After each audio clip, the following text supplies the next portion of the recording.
বাবা, তুমি কি হালকা কেক খেতে চাও?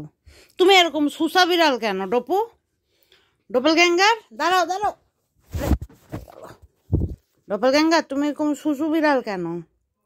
হ্যাঁ, যা দেখো তাই খেতে চাও কেন? তুমি সেদিন কুকুরের বিস্কুট খাইছো, এখন তুমি কেক খেতে চাচ্ছ। সেদিন আইসক্রিমে মুখ দিছো। তুমি সুসু বিড়াল বলে তোমাকে বের করে দিয়েছে, বোঝো না?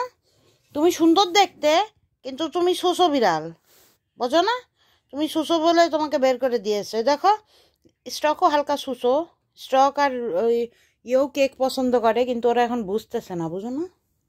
আচ্ছা ঠিক আছে, অল্প দেবো, বেশি খাওয়ার চেষ্টা করবা না, এনো। আবার পুরো কেকে মুখ দিও না, অল্প খাও, অল্প খেয়ে আল্লাহ আল্লাহ করো, বেশি খাওয়ার চেষ্টা করবা না, বুঝছো?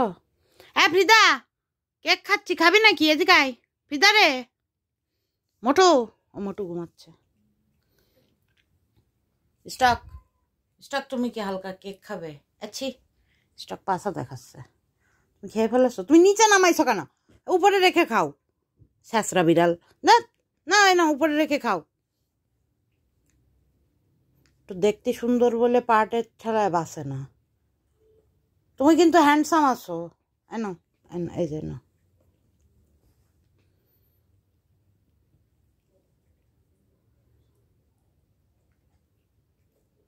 ডপু তুমি খাও, ডপু, ডপু রে। ডপু, তোমাকে যখন তুমি জালনায় ছিলা, কয়েকজন আল্লাদি করে বললো ওকে একটু ভিতরে নেন, ওকে একটু ভিতরে নেন। তারপর তোমাকে একটু, তুমি হাগু করে দিলে, তোমাকে একটু ভিতরে নিলাম। এখন যারা এত বলতেছিল তাদেরকে বলো এক এক প্যাকেট করে কেক পাঠাইতে। হ্যাঁ, যদিও কেক দিলে আমি খেয়ে নেবো, ডপুর পেটে যাবে না। না না, তোমাকেও দেবো ডপু।